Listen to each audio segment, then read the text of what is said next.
Should have finished it the last time. Oh well. Oh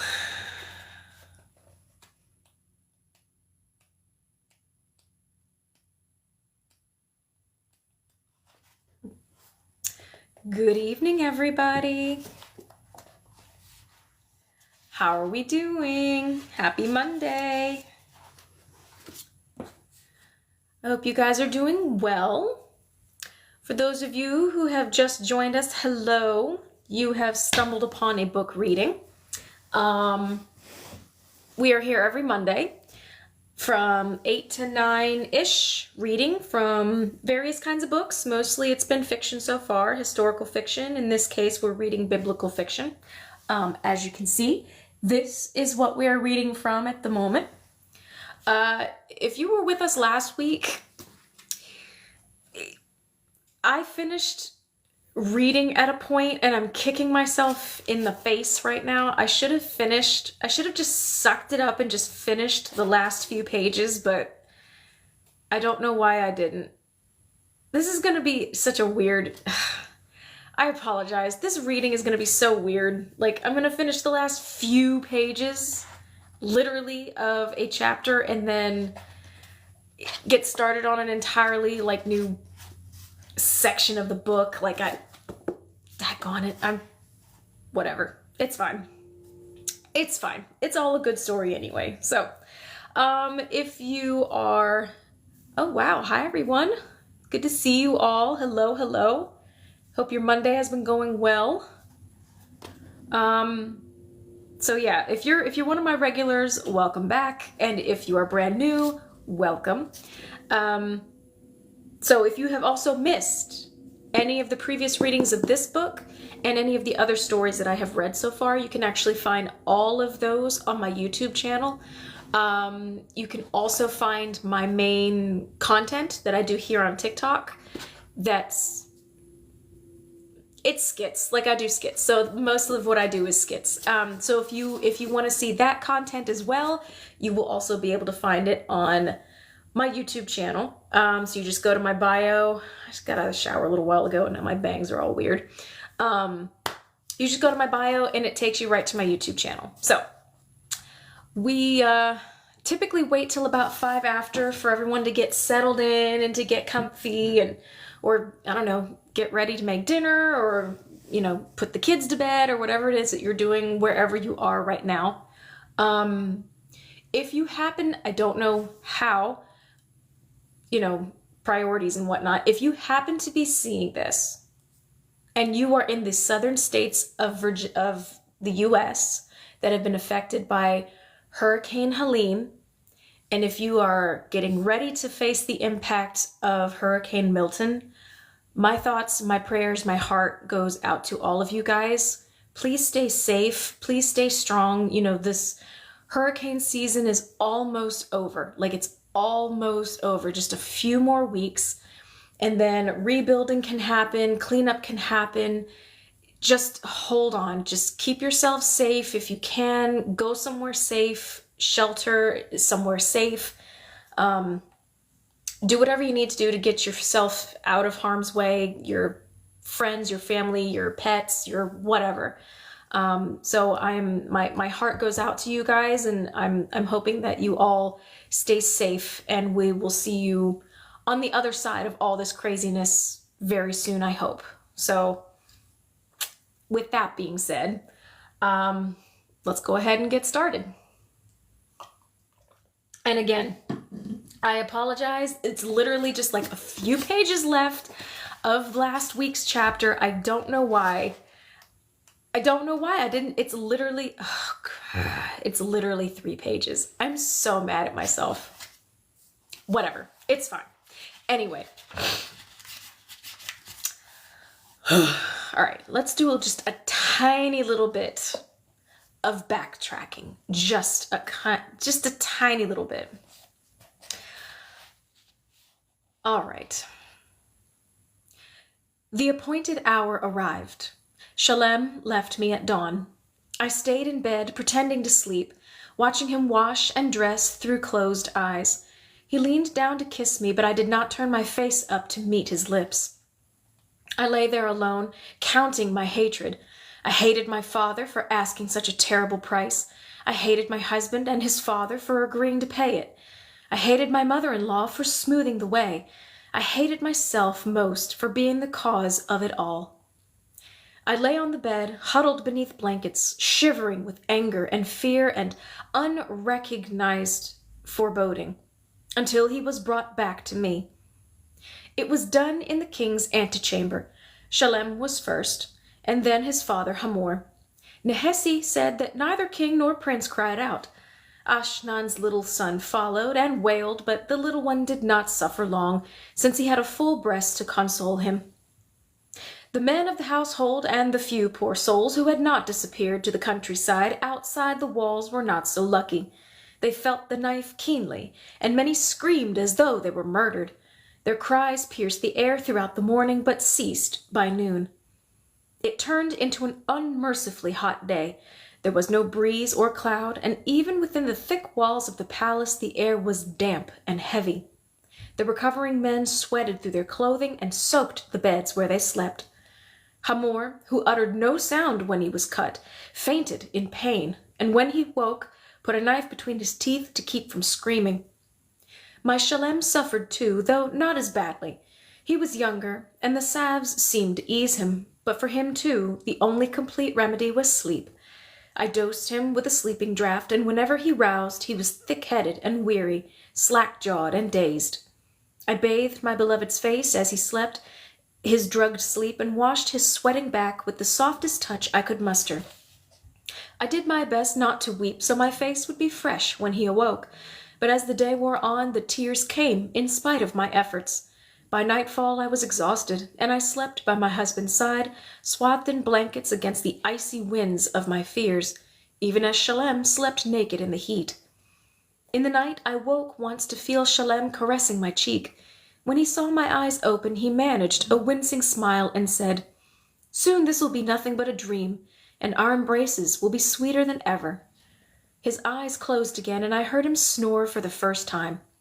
As I drifted into sleep, I thought how I would tease him about the noise he made in his sleep, like an old dog in the sun. To this day, I am not sure that Shalem spoke those words to me, or if it was a dream to comfort me. The rest I know to be true. First, there was the sound of a woman screaming. Something terrible must have happened to that poor soul, I thought, trying to turn away from the keening, shrieking, shrilling cry, too dreadful for the real world, the noise of a nightmare. The wild, terrified scream came from a great distance, but its distress was so insistent and disturbing that I could not push it aside, and sought to awaken from my heavy sleep and escape the cries. They grew more and more frightening until I realized that my eyes were open, and that the tormented soul I pitied was not dreamed or even distant. The screams were my own screams.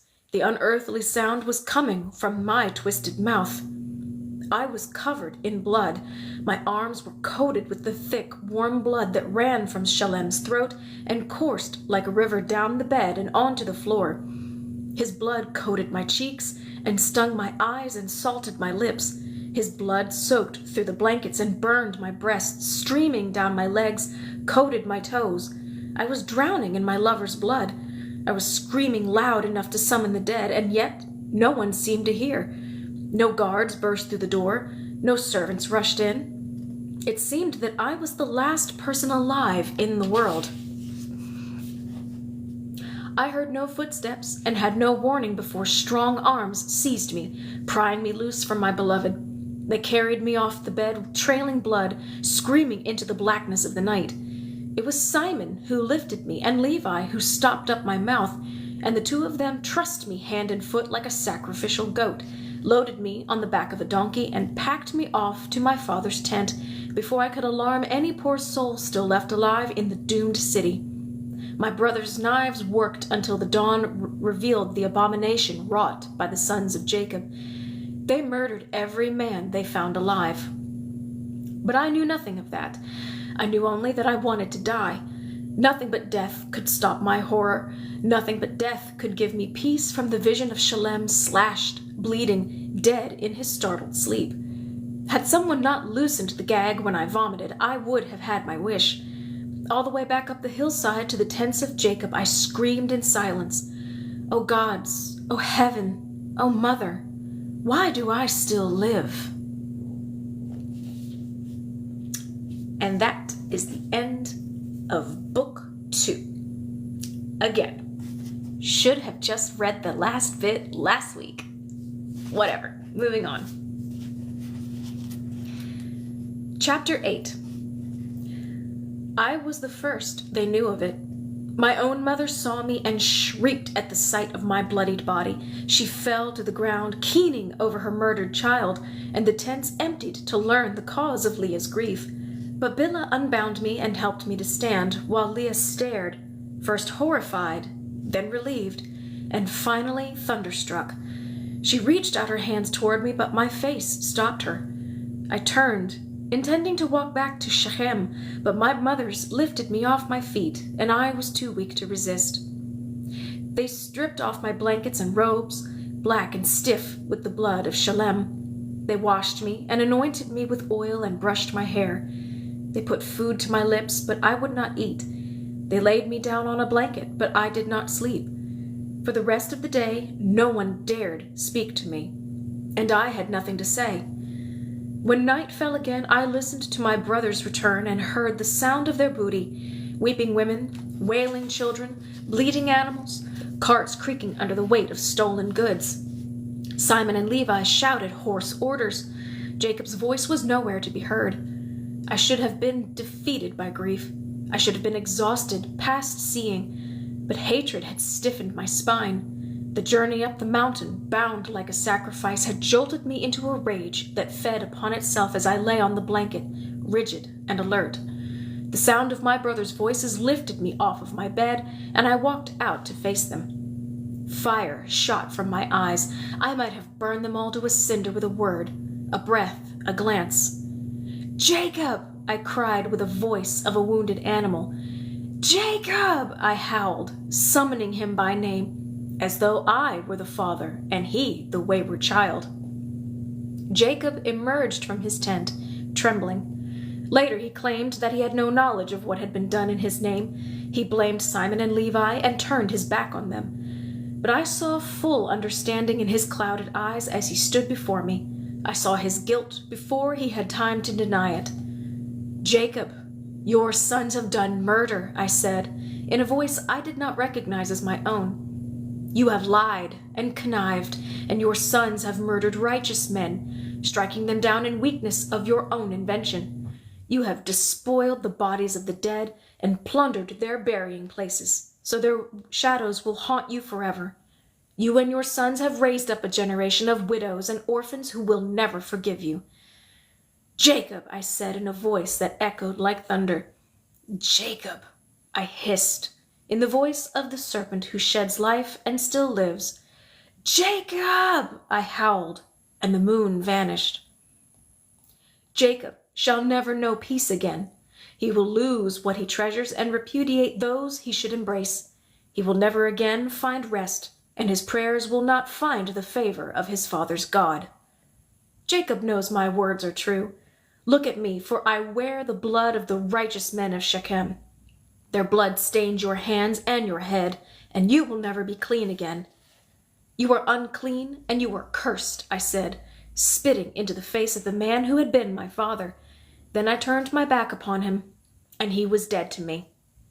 I cursed them all, with the smell of my husband's blood still in my nostrils. I named them each, and called forth the power of every god and every goddess, every demon and every torment, to destroy and devour them. The sons of my mother Leah, and the son of my mother Rachel, and the sons of my mother Zilpah, and the son of my mother Bilhah. The blood of Shalem was embedded beneath my fingernails, and there was no pity in my heart for any of them. The sons of Jacob are vipers, I said to my cowering brothers. They are putrid as the worms that feed on carrion. The sons of Jacob will each suffer in his turn, and turn the suffering upon their father.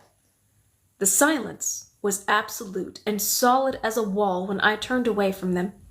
Barefoot, wearing nothing but a shift, I walked away from my brothers and my father and everything that had been home. I walked away from love as well, never again to see my reflection in my mother's eyes, but I could not live among them. I walked into a moonless night, bloodying my feet and battering my knees on the path to the valley, but never stopped until I arrived at the gates of Shechem. I kept a vision before me. I would bury my husband and be buried with him. I would find his body and wrap him in linen, take the knife that had stolen his life and open my wrists with it, so we could sleep together in the dust. We would pass eternity in the quiet, sad, gray world of the dead, eating dust, looking through eyes made of dust upon the false world of men. I had no other thought. I was alone and empty. I was a grave looking to be filled with the peace of death. I walked until I found myself before the great gate of Shechem, on my knees, unable to move. If Reuben had found me and carried me back, my life would have ended. I might have walked and wept for many years more, half mad, finishing my days in the doorway of a lesser brother's third wife, but my life would have been finished.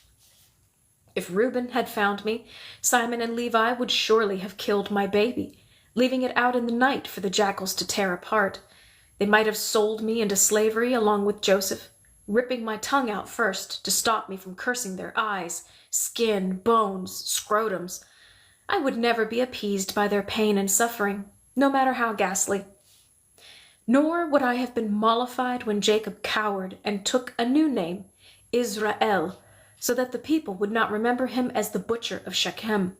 He fled from the name Jacob, which became another word for liar, so that "you serve the God of Jacob" was one of the worst insults one man could hurl at another in that land for many generations. Had I been there to see it, I might have smiled when his gift with animals deserted him, and even his dogs ran from his side. He deserved no less than the agony of learning that Joseph had been torn by wild beasts. Had Reuben found me at the gates of Shechem, I would have been there to give Rachel the burial she deserved. Rachel died on the highway, where Jacob had gone to flee the wrath of the valley, which set out to avenge the destruction of Hamor and the peace of Shechem. Rachel perished in agony, giving birth to Jacob's last son. Son of woe, she named the little boy, who cost her a river of black blood. But the name Rachel chose for her son was too much of an accusation. So Jacob defied the wish of his dying wife and pretended that Benoni was Benjamin. Jacob's fear chased him away from Rachel's poor, drained body, which he buried hastily and without ceremony at the side of the road, with nothing but a few pebbles to remember the great love of his life. Perhaps I would have stayed there at Rachel's grave with Inna, who planted herself in that spot and gathered beautiful stones to make an altar to the memory of her only daughter.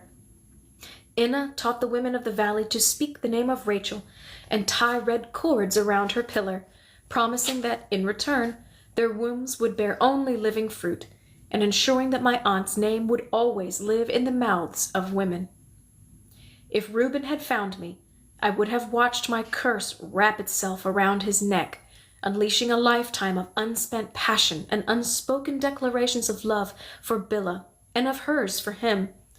When that dam broke, they went breathlessly into each other's arms, embracing in the fields, under the stars, and even inside Bilhah's own tent. They were the truest lovers, the very image of the Queen of Sea and her lord brother, made for each other, yet doomed for it.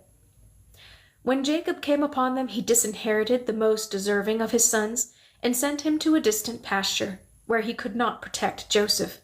Jacob struck Bilhah across the face, breaking her teeth. After that, she began to disappear. The sweet one, the little mother, became smaller and thinner, more silent, more watchful. She did not cook any more, but only spun, and her string was finer than any woman had ever spun, as fine as a spider's web.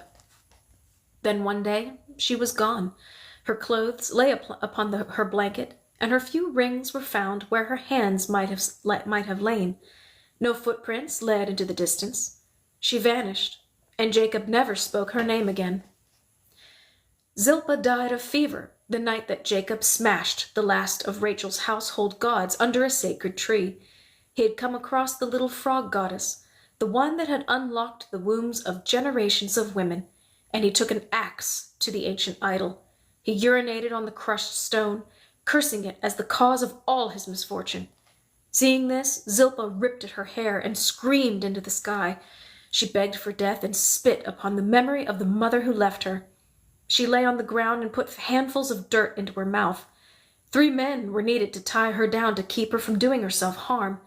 It was an awful death, and as they prepared her for the grave, her body broke into pieces like a brittle old clay lamp. I am glad I did not see that. I am grateful I was not there as Leah, who lost the use of her hands and then her arms, nor to see her on the morning she awoke in her own filth, unable to stand. She would have begged me, as she begged her unfeeling daughters-in-law, to give her poison, and I would have done it. I would have taken pity and cooked the deadly drink and killed her and buried her. Better that than to die mortified. Had Reuben carried me back to the tents of the men who had turned me into the instrument of Shalem's death, I would have done murder in my heart every day.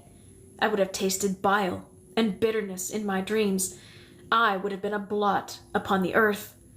But the gods had other plans for me. Reuben came too late.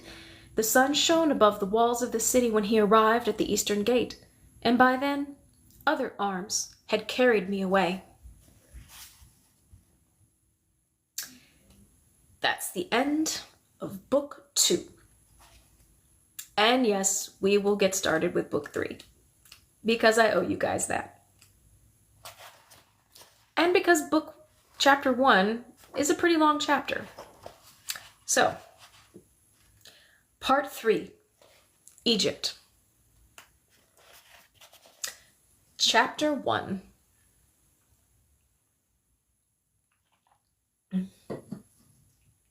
For anyone who's just joining us, welcome. I'm glad you're here.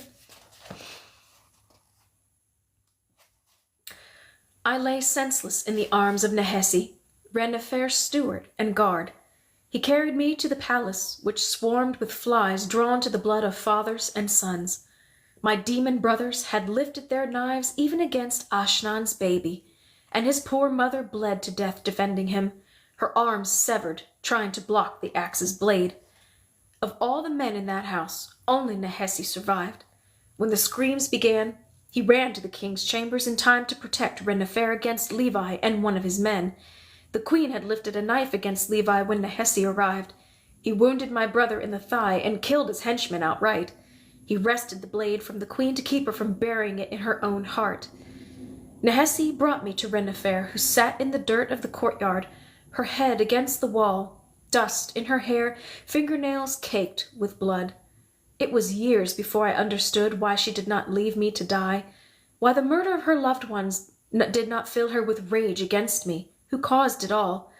But Ren-Nefer blamed only herself for the death of her husband and son, because she had wished for our marriage and made sacrifices to ensure our union. She had sent Shalem to seek me in the market and arranged for us to fall into each other's arms unhindered. She took the guilt upon herself and never put it aside. The other reason for Ren-Nefer's compassion toward me was even stronger than remorse. She had hope of a grandchild, someone to build her tomb and redeem the waste of her life, someone to live for. Which is why, in the moments before she fled Canaan, Ren-Nefer roused herself and sent Nehesi out into the wailing town to seek me. Her servant obeyed in silence but with dread. He knew the queen better than anyone, better than her serving women, better than her husband, surely. Nehesi had come to Shechem with Ren-Nefer when she first arrived, a frightened young bride, and when he found me, he wondered whether he should add to his mistress's grief by carrying still more sorrow into her presence. I lay in his arms like a corpse, and when I did stir, it was to scream and scratch at my throat until I drew blood. They had to tie my hands and bind my mouth, so that we could slip out of the city undetected in the dark of that night. Ren-Nefer and Nehesi unearthed jars filled with gold and silver and stole away, with me, to the port at Joppa, where they hired a Minoan boat for the journey to Egypt. During the journey there was a terrible storm that tore the sails and nearly overturned the ship. The sailors who heard me screaming and sobbing thought I was possessed by a demon who roiled the waters against them. Only Nehesi's sword kept them from laying hands on me and tossing me into the waves. I knew none of this as I lay in the darkness, swaddled, sweating, trying to follow my husband. Perhaps I was too young to die of grief, or maybe I was too well cared for to perish in sorrow. Renifer never left me. She kept my lips moist and spoke to me in the soothing, all-forgiving tone that mothers take with fretful babies. She found cause to hope. A new moon arrived while I lay in my own darkness, and no blood stained the blanket beneath my legs. My belly was soft, and my breast burned, and my breath smelled of barley. After a few days, my sleep became less fevered. I gulped at the broths that Renifer fed me and squeezed her fingers in mute gratitude. On the day of our landing, my mother-in-law came to me, placed her fingers firmly on my lips, and spoke with an urgency that had nothing to do with my health. "We return to the land of my mother and father," she said. "Hear what I say and obey." "I will call you daughter in front of my brother and his wife," she said. "I will tell them that you served in my household and that my son took you, a virgin, with my consent. I will say that you helped me to escape from the barbarians. You will become my daughter-in-law, and I will be your mistress.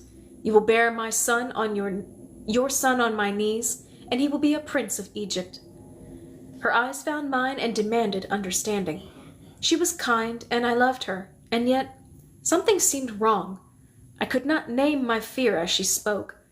Later, I realized that my new mother had not named her son, my husband, saying nothing of his murder, nor of my brothers and their deception.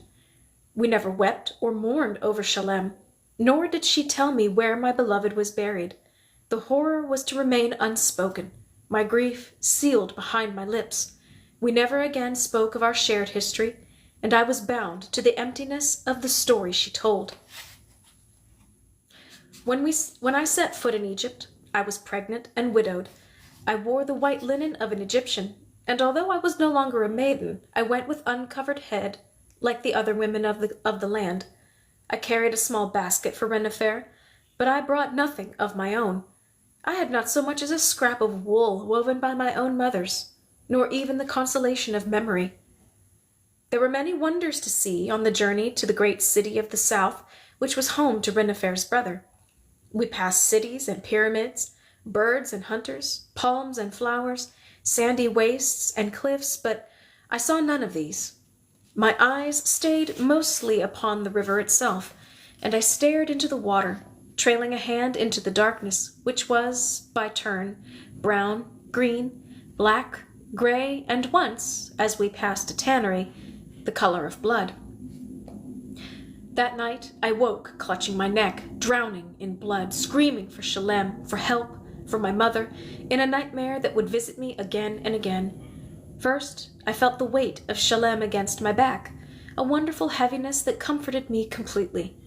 But then came an unnatural heat onto my chest and hands, and then I discovered my mouth was full of Shalem's blood, my nose clogged with the dusty smell of life ebbing out of him. My eyes were thick with blood, and I struggled to open them. I screamed without drawing breath, though I heard no sound. Still I kept screaming, in hope that my heart and stomach would rise out of me in the scream, and I could die too. On the fourth night of this dream, just as the blood began to swallow me and my mouth opened to seek death, I was shocked to my senses by searing pain that left me gasping.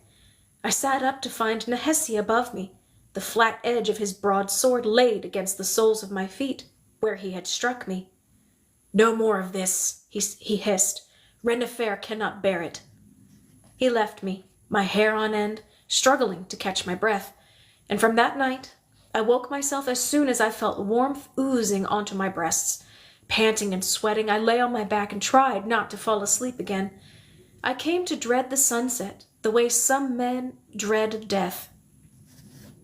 By day, the sun bleached away my fears. In the morning, before the heat bore down, Renifer sat with me and Nehesi and recounted cheerful stories from her childhood. We saw a duck, and she recalled hunting expeditions with her father and brothers, the eldest of whom was to be our refuge. As a little girl, she had been entrusted with the throwing sticks, handing them to the hunters, anticipating their needs. When we passed a great house, Rinnefer described her father's home in Memphis, and the many gardens and pools in its great courtyard. Her father had been a scribe for the priests of Ra, and life had been pleasant for his family. Rinnefer recalled every servant and slave who had waited upon her as a child. She spoke of her own mother, Nebetani, whom she remembered as lovely but distant, always at her coal pots, happiest when the servants poured pot after pot of scented water over her back in her beautiful bath. But Nebetani died in childbirth when Rinnefer still wore the forelock of a little girl. My mother-in-law retraced her days with charming tales and stories from her infancy until the very week that she left Egypt to be married. The preparations were elaborate, and a great dowry was assembled. Rinnefer could recall the very quantities of linen in her chests, the jewels on her fingers and neck, the bargeman who carried her up to the sea. I leaned forward, hoping to learn some detail about life in Shechem, to hear the story of Shalem's birth or a tale from his boyhood. But she stopped just at the point she arrived in her husband's palace. A blank stare replaced her gaiety. She said nothing of Canaan, nor of her husband, nor of the babies she bore him. She did not speak the name of Hamor even once, and it was as though Shalem had never been born, nor loved me, nor bled to death in my arms. Rinnefer's silence throbbed with pain, but when I reached out to touch her hand, she resumed a cheerful smile and turned away to chatter about the beauty of palm trees, or her brother's great position as chief scribe and overseer to the priests of Ra. I returned my gaze to the water and kept my eyes there until we arrived at Thebes. The great city was dazzling in the setting sun. To the west, purple cliffs held a green valley dotted with brightly painted temples, hung with pennants of green and gold. On the east bank, there were great houses as well as temples, and whitewashed warrens of smaller buildings, all glowing shades of rose and gold as the sun began its retreat behind the western bluffs. I saw white tents on the rooftops, and wondered if a separate race of people lived above the city dwellers. The streets that led away from the river were noisy and dusty, and we moved through them quickly, seeking our destination before nightfall. The scent of lotus grew stronger as the light faded. Nehesi asked a passerby if he knew the way to the home of the scribe Noctre. The man pointed toward a large building that sat beside one of the grand temples of the eastern bank. A naked little girl opened the large burnished door and blinked at the three strangers before her. Rinnefer demanded an audience with Noctre, her brother, but the child only stared. She saw an Egyptian lady who wore a dusty robe and no makeup or jewelry, a large black guard with a dagger at his waist but no shoes on his feet, and a foreigner in an ill-fitting dress who kept her head so low she might be hiding a hair lip. When the servant did not budge after Rinnefer repeated her request, Nehesi pushed the door open and walked through the vestibule into a great hall. The master of the house was concluding the business of the day, scrolls in his lap and assistants at his feet. He stared at Nehesi, startled and uncomprehending, but when he saw Rinnefer, Noctre leapt to his feet, scattering papers as he rushed to embrace her. As his arms encircled her, Rinnefer began to weep. Not tears of relief and happiness from a woman glad to be reunited with her family, but the raw sobs of a mother whose child had been murdered in his bed. Rinnefer howled in her bewildered brother's arms. She dropped to her knees and keened, giving voice to a broken heart. The terrible sound brought all of Noctre's household into the room, cooks and gardeners, bakers and children, and the lady of the house. Noctre gathered his sister up and put her on his own chair, where she was fanned and given water. All eyes were fixed on Rinnefer, who took her brother's hands in hers and told him the bare details of her tale, as she had rehearsed it to me. She said that her home had been overrun by barbarians, her possessions stolen, her family butchered, her whole life pillaged. She spoke of her escape and the storm at sea. When Noctre asked about her husband, she replied, "Dead. And my son!" and collapsed in tears once more. At this, the women of the house commenced a high-pitched wail of mourning that crept up the flesh of my neck like a curse. Again Renifer was embraced by her brother, and again she composed herself. Nehesi is my savior, she said, directing all eyes to where he stood beside me. I should have died but for his strong arm and his wisdom and comfort. He brought me out of Canaan with this girl who was my son's consort and who carries my grandson in her womb. All eyes turned to my belly now, and my hands moved of their own accord to the place where the baby grew. This was a dumb show for me. I knew only a handful of words in their language, and these I had learned from my beloved in bed. I knew the words for the parts of the body, for sunset and sunrise, for bread and wine and water, for love. But Egyptians are expressive people who speak with their hands and show their teeth when they talk, and I followed the story well enough.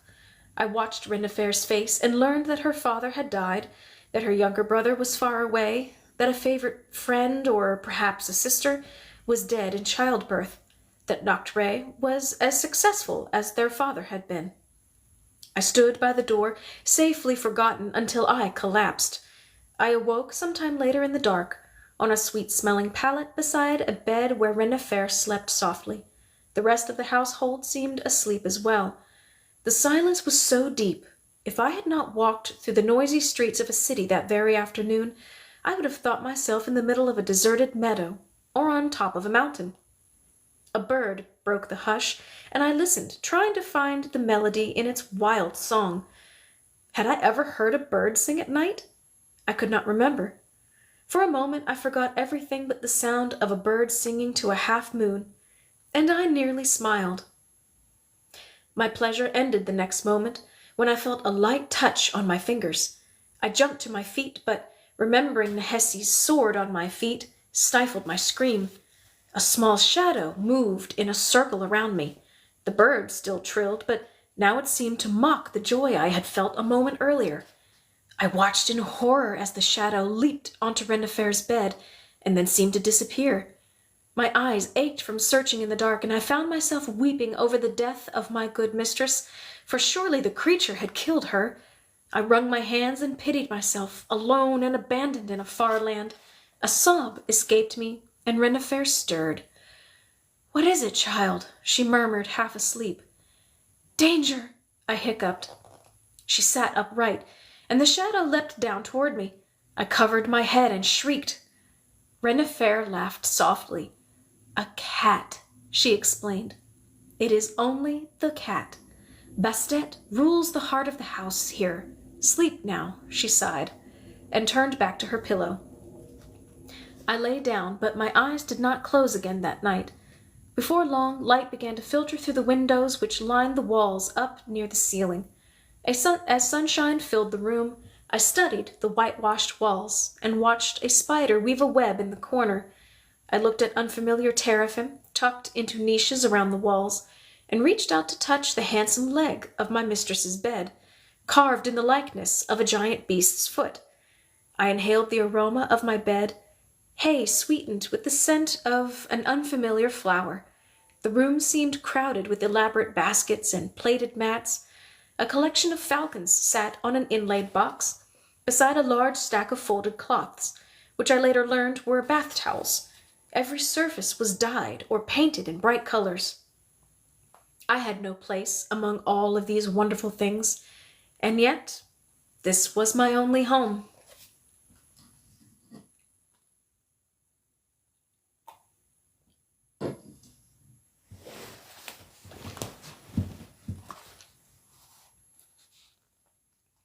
I was barely aware of the child within me those first few weeks.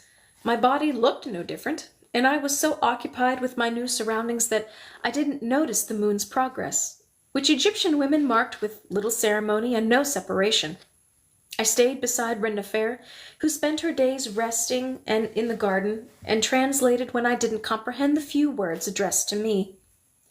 I was not ill-treated. Everyone in the household of Noctre was kind, even his wife, Herya, who suddenly had to share her home with a long-forgotten sister and her 2 alien servants. Nehesi knew how to make himself useful, and Noctre soon sent him to carry messages between the house and the temple and the tombs being built in the western valley. I was not quite a servant and not quite a niece, a foreigner without language or obvious skills. The lady of the house patted me when she saw me, rather like a cat, but turned away before there was any need of speech. The servants did not know what to make of me either.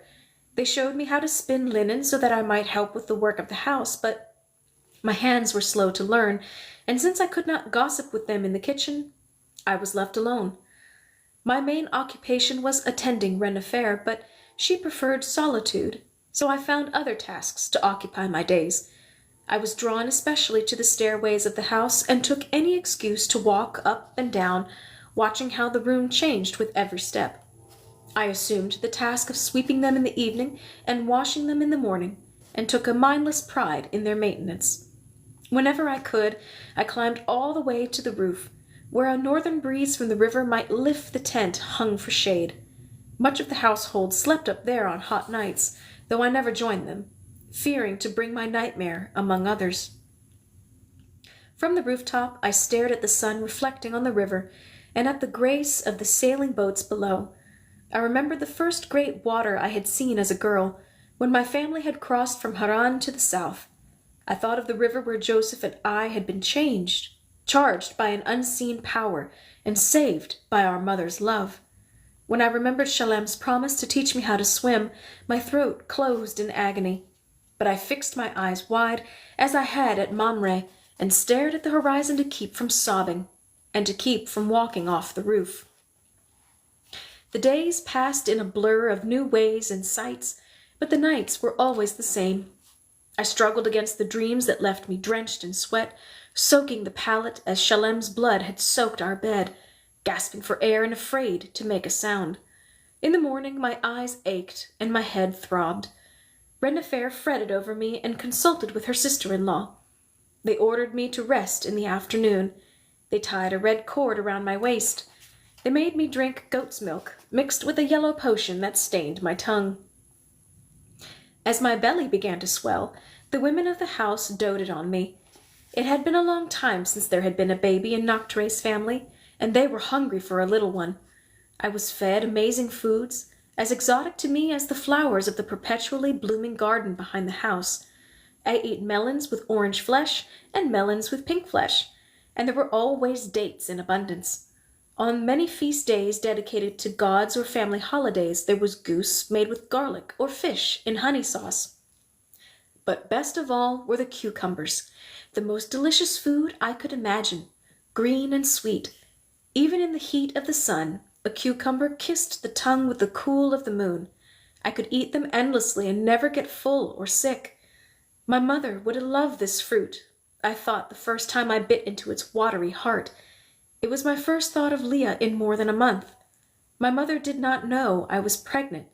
My aunts did not even know that I was alive. I shuddered with loneliness.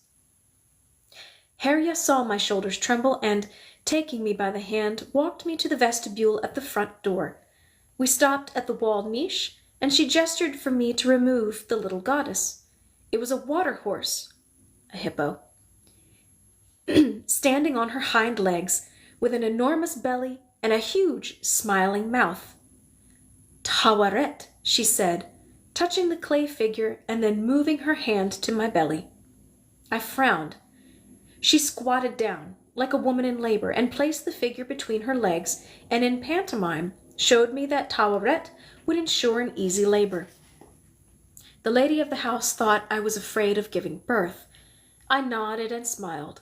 She said, "Boy," and patted my belly again. I nodded. I knew I was carrying a son. "Boy," I said, in the language of the house. Harriet closed my hands around the statue, indicating that I should keep it, and kissed my cheeks. For a moment the hoarse rattle of Ina's laughter sounded so loud in my ears I thought the old midwife was in the room with me, chortling over her prophecy that Tawaret would take me for her own. In the next week, I felt a flutter like a bird's wing beneath my heart. I was thunderstruck at my love for the child I carried. I began to whisper to my unborn son as I lay on my pallet, and hummed the songs of my childhood to him as I swept and spun. I thought of my baby as I combed my hair and as I ate, morning and evening. The bloody dreams about Shalem were replaced by a joyful dream of his son, whom I called Bar Shalem. In the dream, my son was not a baby, but a tiny copy of his father, nestled in my arms, telling me stories about his childhood in the palace, about the wonders of the river, about life on the other side of this life. In this dream, my beloved protected me and fought off a hungry crocodile that had come for me and the boy. I hated to wake up and took to sleeping later and later, only to remain inside this dream. Renifer permitted me my bed and anything else. Before we slept, she and I would watch my belly roll and shake. "He is strong," she rejoiced. "May he be strong," I prayed. I was not prepared when my time came. Confident of everything I had learned from Rachel and Enna, I had no concerns about giving birth. I had witnessed the arrival of many healthy babies and the courage of many capable mothers. I imagined I had nothing to fear. When the first real pain grabbed my belly and robbed me of breath, I remembered the women who had fainted, the women who had screamed and wept and begged to die. I remembered a woman who died with her eyes wide open in terror, and a woman who died in a torrent of blood, her eyes sunken in exhaustion. A sob broke from my mouth when my water broke and washed down my legs. "Mother," I cried, feeling the absence of 4 beloved faces, 4 pairs of tender hands. How far away they were! How alone I was! How I longed to hear their voices speaking comfort in my own tongue! Why had no one told me that my body would become a battlefield, a sacrifice, a test? Why did I not know that birth is the pinnacle where women discover the courage to become mothers? But of course, there is no way to tell this or to hear it. Until you are the woman on the bricks, you have no idea how death stands in the corner, ready to play his part. Until you are the woman on the bricks, you do not know the power that rises from other women, even strangers, speaking in an unknown tongue, invoking the names of unfamiliar goddesses. Renifer stood behind me, my weight on her knees, praising my courage. Herja, the lady of the house, held my right arm, muttering prayers to Taberet, Isis, and Bes, the ugly dwarf god who loved babies. The cook, on my left side, waved a bent stick, carved with birth scenes, over my head to ease the pain. Crouching before me to catch the baby was a midwife named Merit. She was unknown to me, but her hands were as sure and gentle as I imagine Inna's must have been. She blew into my face so that I could not hold my breath when the pains came, and even made me laugh a little and blow back at her. The 4 women chatted over my head when the pangs subsided, and cooed encouragement when the pains returned. They put fruit juice in my mouth and wiped me down with sweetly scented towels. Merit massaged my legs. Renifer's eyes shone with tears. I wept and I yelled. I gave up all hope and I prayed. I vomited and my knees buckled. But even though their brows furrowed in response to my pains, none of them appeared worried or anxious. So I fought on, reassured. Then I began to push, because there was nothing else I could do. I pushed and I pushed until I thought I would faint. I pushed, and still the baby did not come. Time passed, more pushing, no progress. Merit looked up at Renifer, and I saw them exchange a glance that I had seen pass between Rachel and Inna at moments such as this, when the ordinary passage of life into life became a struggle between life and death, and I felt the shadow in the corner lean toward me and my son. "No!" I screamed, first in my mother tongue. "No!" I said in the language of the women around me. "Mother," I said to Renifer, "bring me a mirror so that I can see for myself." I was brought a mirror and a lamp that showed me the tautness of my own skin. "Reach in," I said to Merit, remembering Inna's practice. "I fear he is turned away. Reach in and turn his face, his shoulder." Merit tried to do as I asked, but her hands were too large. My skin was too tight. My son was too big. "Bring a knife," I said, almost screaming. "He needs a bigger doorway." Renifer translated, and Herja answered her in a grave whisper. "There is no surgeon in the house, daughter," Renifer explained to me in turn. "We will send for one now, but—" The words came to me from far away. All I wanted to do was to empty myself of this boulder, to expel the agony and sleep or even die. But my body cried out to push. But when the shadow in the corner nodded approval, I refused to obey. "You do it," I said to Merritt. "Take a knife and open the way for him. Please," I begged. She looked at me in uncomprehending pity. "A knife! Mother!" I screamed, desperate.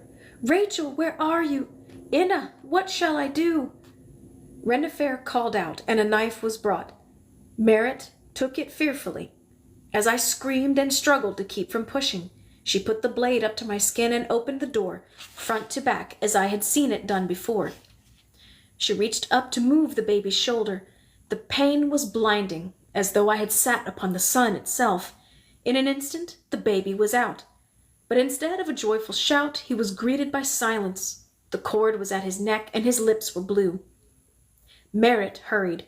She cut the cord from his throat and took up her reeds, sucking death from his mouth, blowing life into his nostrils.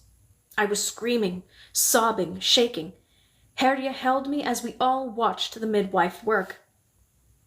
The shadowy dog's head of death moved forward, but then the baby coughed, and with an angry cry banished all doubts. The dark corner brightened. Death does not linger where he is defeated. The voices of 4 women echoed around me, chattering, laughing, loud. I fell back on the pallet and knew nothing more. I woke in the darkness. A single lamp flickered beside me. The floor had been washed, and even my hair smelled clean. The girl set to watch me saw my eyes open and ran to fetch Merritt, who carried a linen bundle. "Your son," she said. "My son," I answered, dumbfounded, taking him in my arms. Just as there is no warning for childbirth, there is no preparation for the sight of a first child. I studied his face, fingers, the folds in his little boneless legs, the whorls of his ears, the tiny nipples on his chest. I held my breath as he sighed, and laughed when he yawned, wondered at his grasp on my thumb. I could not get my fill of looking. There should be a song for women to sing at this moment, or a prayer to recite, but perhaps there is none because there are no words strong enough to name that moment. Like every mother since the first mother, I was overcome and bereft, exalted and ravaged. I had crossed over from girlhood.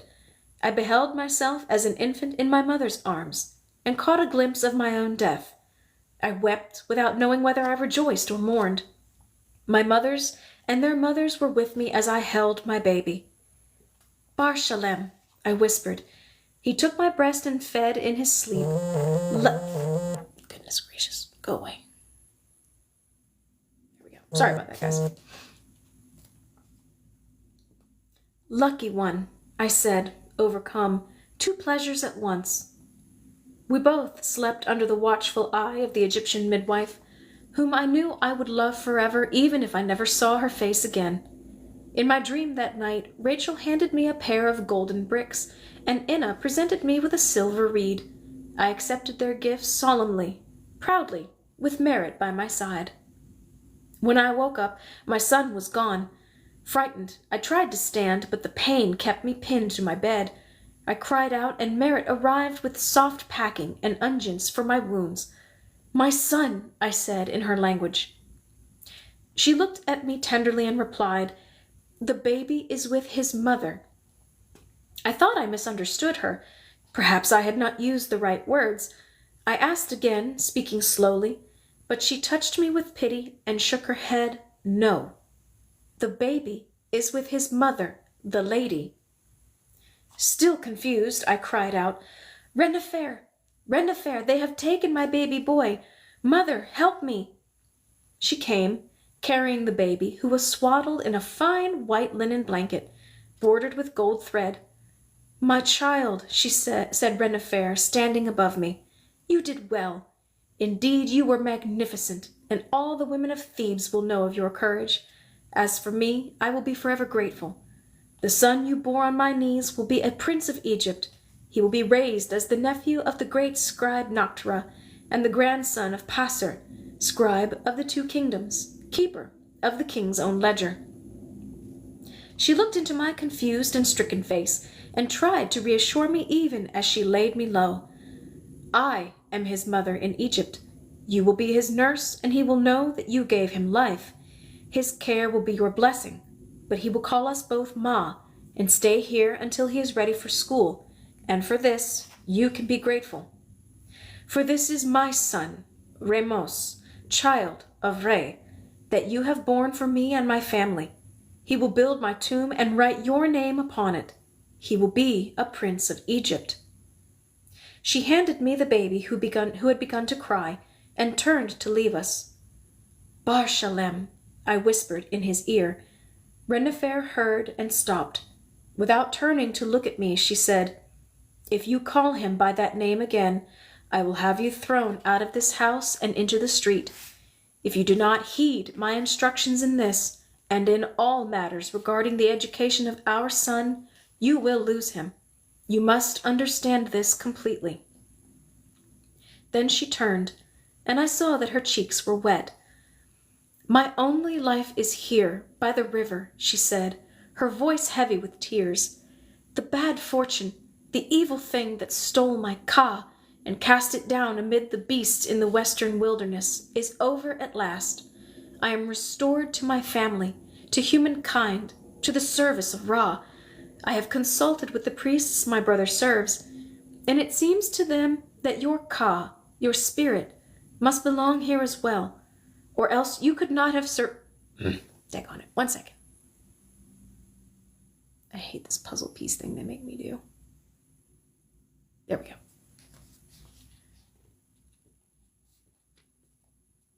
I have consulted with the priests my brother serves, and it seems to them that your Ka, your spirit, must belong here as well, or else you could not have survived your illness, or the journey, or this birth. Renifer looked upon the baby at my breast, and with infinite tenderness said, He will be protected against ill winds, evildoers, and naysayers. He will be a prince of Egypt. And then, in a whisper that hid nothing of her resolve, You will do as I say. At first, Renifer's words held little meaning for me. I was careful never to call my son Bar Shalem when anyone else was in the room, but otherwise I was his mother. Remos stayed with me day and night, so that I could nurse him whenever he cried. He slept by my side, and I held him and played with him, and memorized his every mood and feature. For 3 months we lived in Renifer's room. My son grew from hour to hour, becoming fat and sleek, and the finest baby ever born. Under Merritt's good care, I healed completely, and in the heat of the afternoon, Renifer watched him so that I might bathe and sleep. The days passed without shape or work, without memory. The baby at my breast was the center of the universe. I was the entire source of his happiness, and for a few weeks, the goddess and I were one and the same. At the start of his 4th month, the family gathered in the great room where Noctre sat among his assistants. The women assembled along the walls as the men clustered around the baby, and placed the tools of the scribe into his little hands. His fingers curled around new reed brushes, and he grasped a circular dish upon which his inks were mixed. He waved a scrap of papyrus in both hands like a fan, which delighted Noctra, who declared him born to the profession. So was my son welcomed into the world of men. Only then did I remember the 8th day, when newborn boys of my family were circumcised, and first-time mothers cowered in the red tent while the older women reassured them. My heart broke in 2 pieces, half mourning that the God of my father would not recognize this boy, nor would my brother Joseph, or even his grandmothers.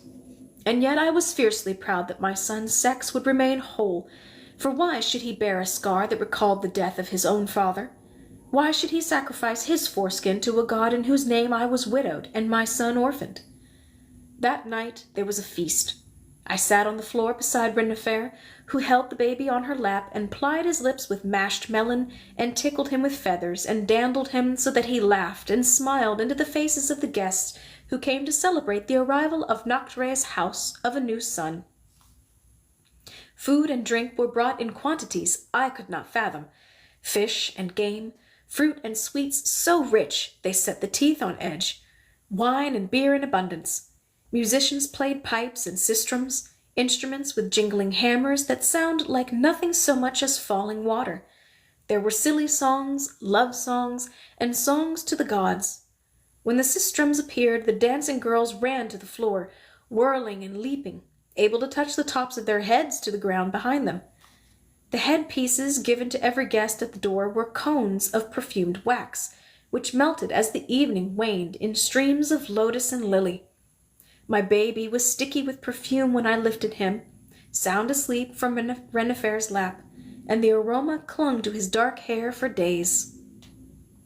Among the many wonders of my first banquet was the way women ate together with men. Husbands and wives sat side by side throughout the meal and spoke to one another.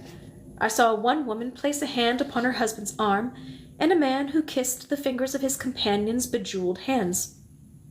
It was impossible to think of my own parents eating a meal in each other's company, much less touching before others.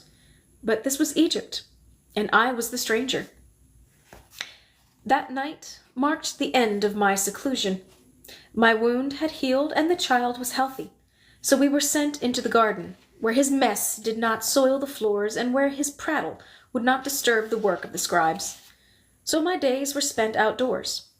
While my son napped in the flower beds, I weeded and gathered whatever the cook called for and learned the flowers and fruits of the land. When he woke, he was greeted by the songs of Egyptian birds, and his eyes widened in delight as they took flight. The garden became my home and my son's tutor. Ramos took his first steps by the side of a large pond stocked with fish and fowl, which he watched in open-mouthed wonder. His first words, after Ma, were duck and lotus. His grandmother brought him fine toys. Almost every day she would surprise him with a ball or top or miniature hunting stick.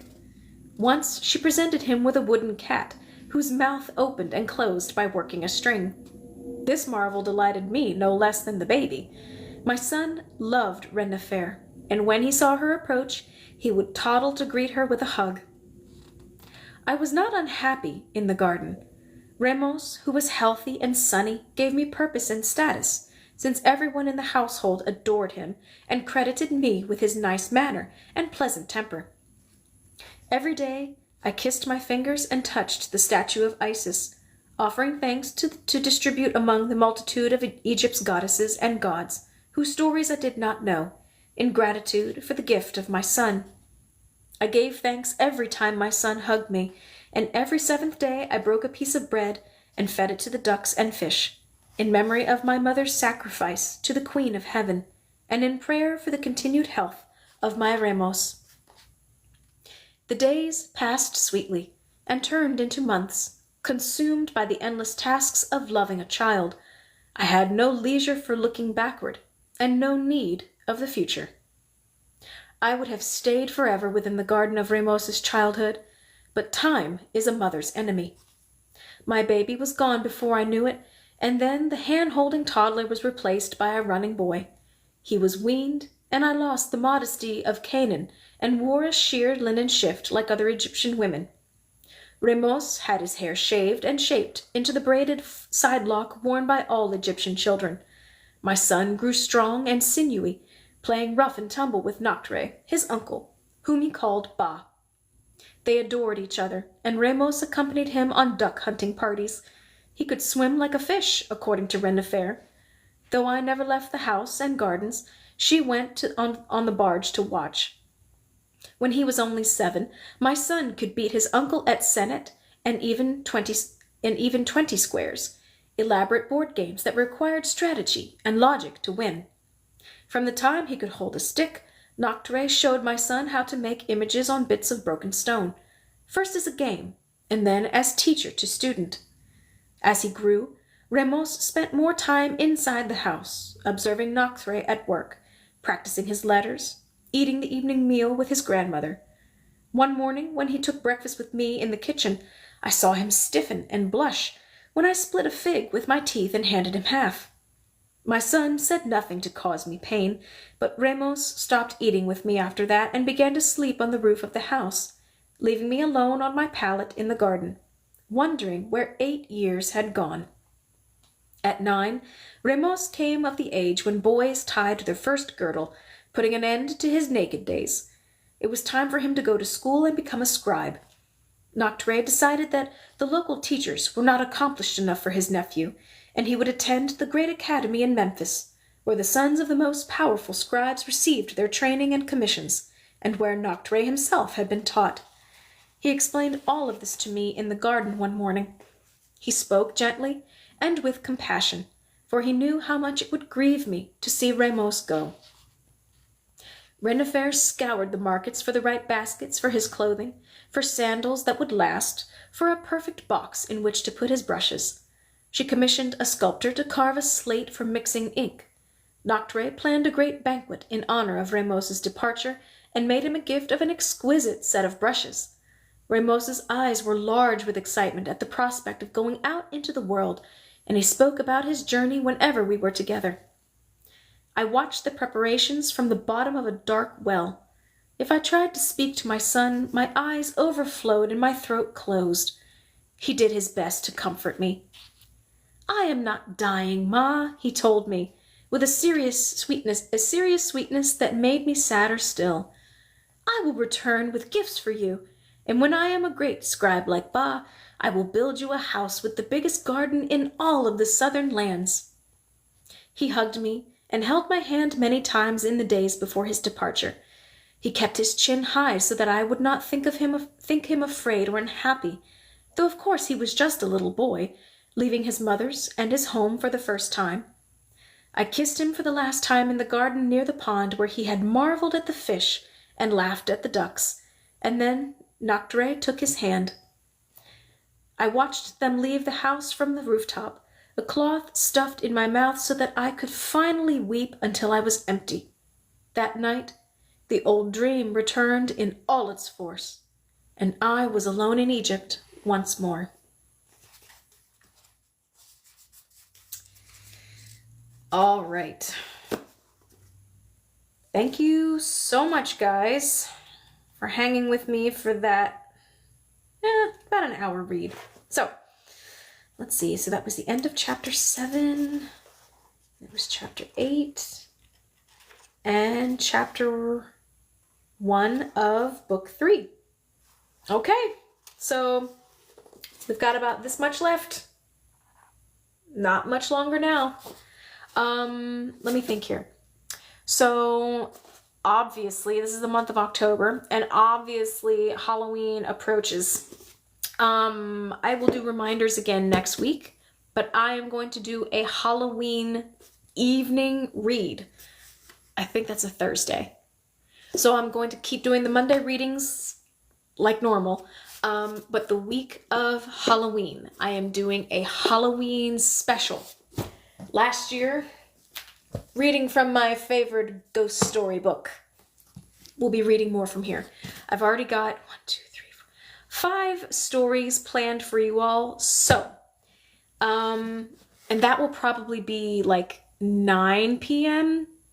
Eastern Standard Time, because I want to give people time to like get back in from trick-or-treating and stuff with their kids. So, yeah, the next few weeks, normal reading on Mondays.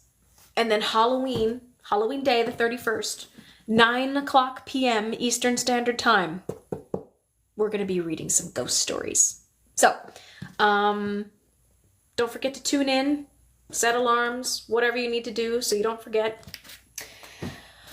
Until next week, I will see you guys. Please be safe. Again, if you live in the southern states over here on the East Coast of the U.S., keep yourself safe. I will be thinking of you. We'll get through all of this craziness together, guys. We'll get through all of it together, like we always do. So, until then, stay safe, stay hydrated, and I'll see you Monday. Bye.